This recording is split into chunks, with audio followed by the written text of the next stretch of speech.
এই মুহূৰ্তত জনাব লৈছো এটা ব্ৰেকিং নিউজ এটা ভয়ংকৰ পথ দুৰ্ঘটনা কমলপুৰৰ পুথিমাৰীৰ ২৭ নং ৰাষ্ট্ৰীয় ঘাইপথত ভয়ংকৰ পথ দুৰ্ঘটনা ঠিতাতে নিহত এগৰাকী লোক গুৱাহাটীৰ দিশৰ পৰা ৰঙিয়া অভিমুখে পথত সংঘটিত হৈছে এই পথ দুৰ্ঘটনা দুৰ্ঘটনাত পতিত হোৱা বাহনখন হল ১ নম্বৰ প্লেটবিহীন পালচাৰ বাইক ৰাষ্ট্ৰীয় ঘাইপথৰে আহি থাকোতে অচিনাকি বাহনে মহতিয়াই থৈ যায় লোকজনক প্ৰায় আধা কিলোমিটাৰ পথ চুচুৰাই লৈ যায় লোকজনক ইমানে ভয়ংকৰ আছিল দুৰ্ঘটনাটো যে লোকজনৰ শৰীৰৰ সকলো অংশ পৃথক হৈ চিটিকি পৰি ৰয় পথত বৰ্তমানলৈ মৃত ব্যক্তিগৰাকীৰ পৰিচয় লাভ কৰা নাই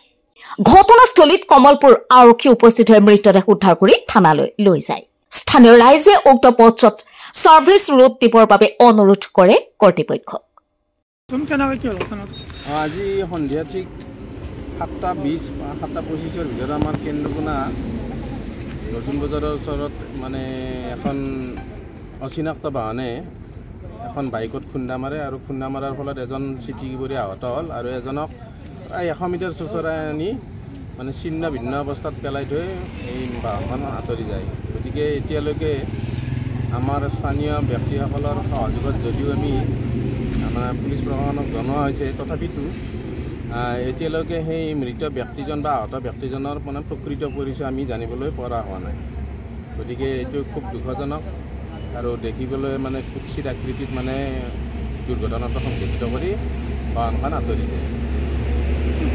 আমাৰ এই ৪ ফুট ৰাষ্ট্ৰীয় ঘাইপথ আমাৰ ৩১ নম্বৰ ৰাষ্ট্ৰীয় ঘাইপথ এইটোৰ আমাৰ বৰ্তমান প্ৰায় ২২টাৰ পৰা আমাৰ চেফটিলৈকে কোনো ধৰণৰ মানে সাৰ্ভিস ৰোডৰ ব্যৱস্থা হোৱা নাই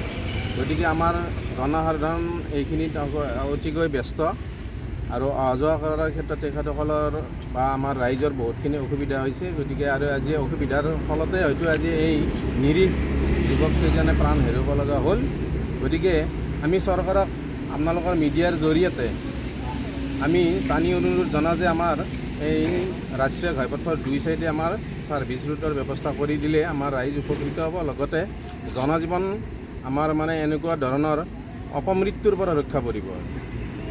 ৰঙিয়াৰ পৰা সৰুখানৰ ৰিপৰ্ট ডেইলি 24